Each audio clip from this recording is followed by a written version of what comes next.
Sip, recording start. Bismillahirrahmanirrahim. Assalamualaikum warahmatullahi wabarakatuh. Perkenalkan, nama saya Rizky Aditya Surya Pratama atau biasa disingkat SP, SSIMT.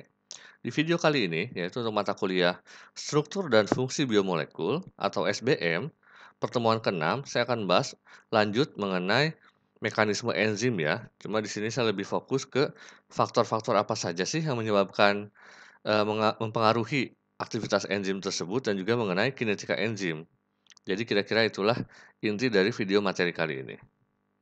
Oke, seperti biasa, saya akan memberikan satu video dulu mengenai Factors that Affect Enzymes. Sumbernya dari GCSE Biologi YouTube channel. Jadi mengenai faktor-faktor apa saja sih yang mempengaruhi enzim. Ini secara garis besarnya dan cukup detail juga, jadi tolong diperhatikan baik-baik ya. Oke, kita tonton saja dulu.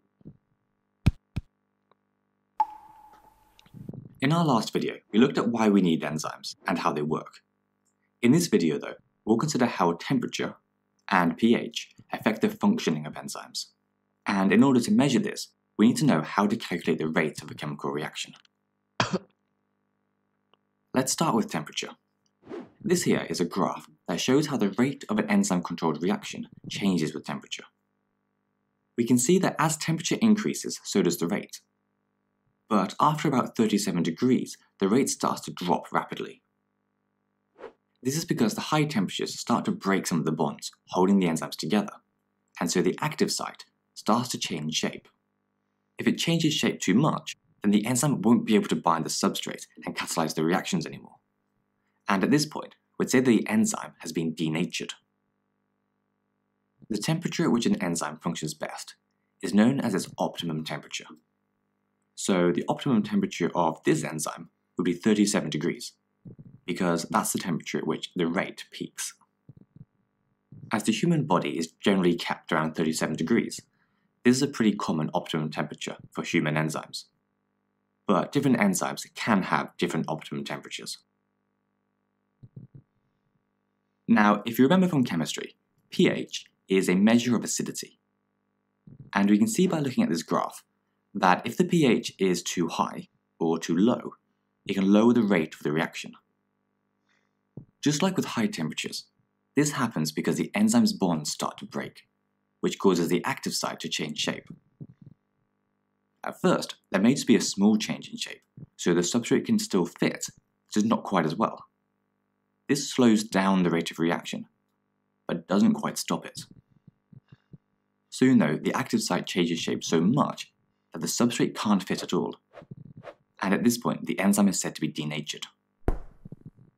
The optimal pH will depend on where the enzyme normally works.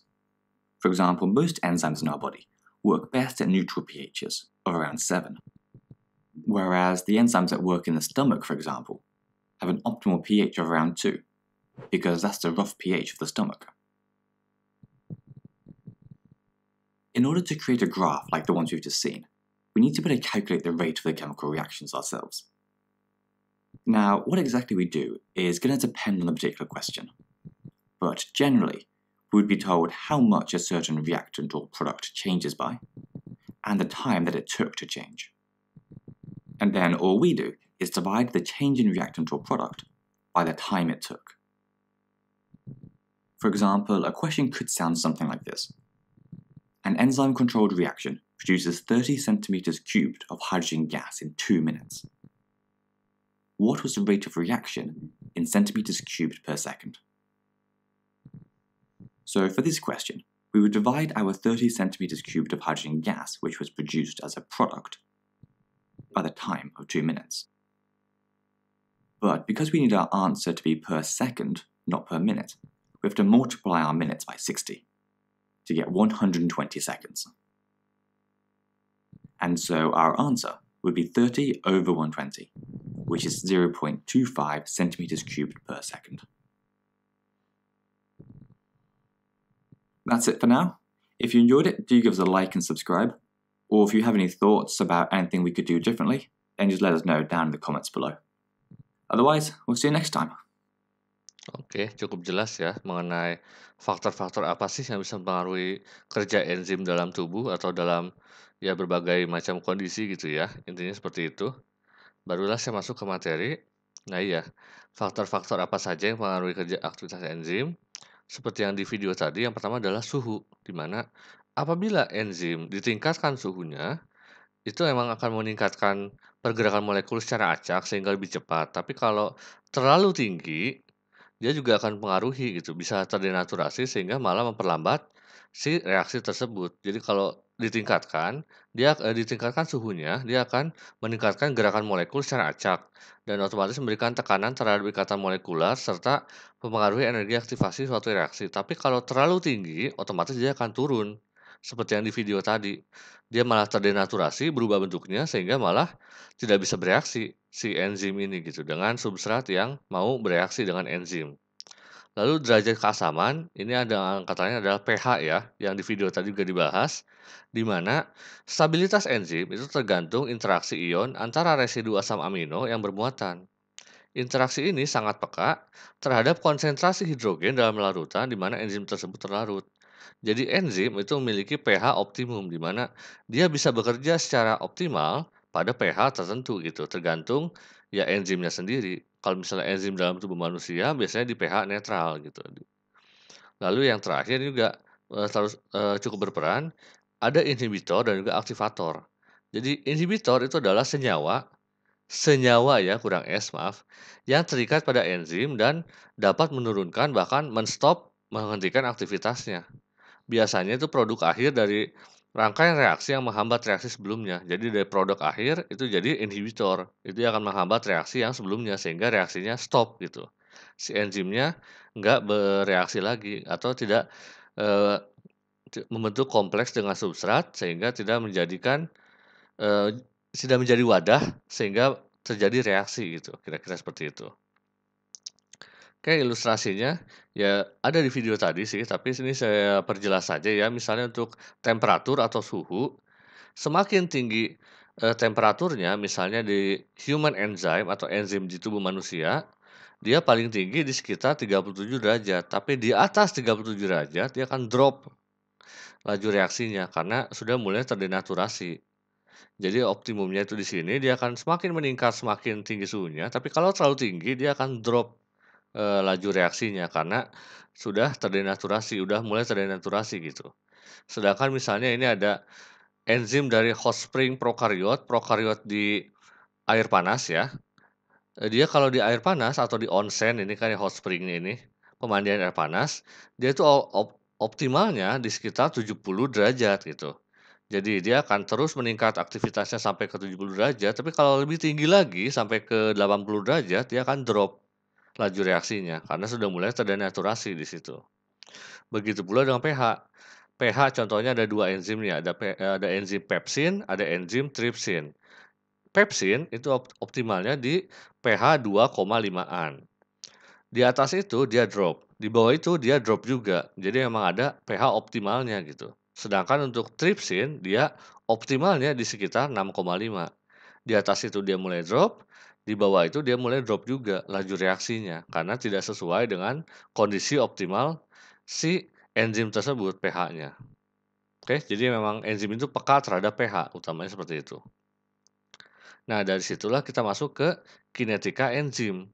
Jadi kinetika enzim itu adalah bidang dari biokimia yang khususnya itu mempelajari pengukuran secara kuantitatif dari kecepatan reaksi katalisasi enzim. Jadi seperti ini. Jadi kalau di minggu sebelumnya atau di materi sebelumnya sudah saya bahas mengenai kinetika reaksi atau mekanisme reaksi enzim, di mana mulai dari substrat, dia akan memiliki energi aktivasi sebesar segini yang tanpa enzim, delta G-nya.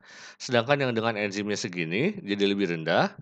Lalu sehingga menjadi produk seperti ini gitu ya, reaksi prosesnya. Kalau yang biasa seperti ini butuh energi tinggi, kalau yang sudah dikatalisasi energinya lebih rendah gitu, jadi lebih mudah terjadi reaksinya. Nah, kinetika ini fokusnya adalah menghitung secara kuantitatif kecepatannya, seberapa cepat sih si reaksi katalisasi enzim ini. Jadi, aktivitas enzim itu kita lihatnya dari kecepatan si enzim untuk melakukan katalisis pada substrat gitu. Satuan adalah unit atau U, di mana satu U adalah jumlah enzim yang melakukan katalisis katalisis ya, sehingga terjadi perubahan 1 mikron mol substrat per menit pada suhu 25 derajat Celcius. Ini kira-kira satuan dalam kinetika enzim ini. Nah, perhitungannya sendiri itu ada ini model Michaelis-Menten, di mana reaksinya seperti yang sudah saya jelaskan di materi sebelumnya adalah enzim ditambah substrat, E tambah S, itu akan menjadi ES substrat kompleks enzim substrat, lalu dia akan menjadi enzim plus produk. Jadi enzim yang lepas dan menghasilkan produk gitu ya. Ini dihitung dengan persamaan Michaelis-Menten, di mana V inisialnya itu adalah V maksimalnya dikalikan konsentrasi substratnya dibagikan Km ditambah konsentrasi substrat. Oke, di mana Km ini dihitung dengan konsentrasi K2 ditambah K3 dibagi K1. K2 ini yang ke arah E plus S, K3 ini yang ke arah E plus P, dan K1 yang ke arah ES. Km itu adalah konstanta Michaelis-Menten atau konstanta Michaelis lah, di mana menggambarkan kesetimbangan disosiasi kompleks ES menjadi enzim dan substrat. Apabila nilai Km kecil, artinya enzim memiliki afinitas tinggi terhadap substrat. Artinya adalah kompleks ES sangat mantap gitu. Sehingga kesetimbangan reaksi akan bergerak ke arah kompleks ES, dia akan bergerak ke arah kanan gitu. Tapi apabila Km-nya ini besar, maka enzim itu afinitasnya rendah terhadap substrat. Sehingga otomatis kesetimbangannya bereaksi ke arah E plus S. Dia balik lagi reaksinya ke arah substrat, bukan ke arah produk gitu. Itu kira-kira gambaran singkat mengenai model Michaelis-Menten ini. Lalu untuk inhibitor enzim itu sendiri seperti ini, ada 2 jenis ya inhibitornya, ada competitive inhibition, ada non-competitive inhibition. Yang kompetitif di mana misalnya ada kompleks sisi aktif enzim, standarnya kalau ketemu substrat dia akan berikatan dengan si enzim kan bentuk ES. ES kemudian menjadi E plus P, produknya lepas, E-nya keluar sendiri. Nah, kalau ada inhibitor, si inhibitor ini yang kompetitif dia akan masuk ke dalam si yang harusnya dimasuki oleh substrat.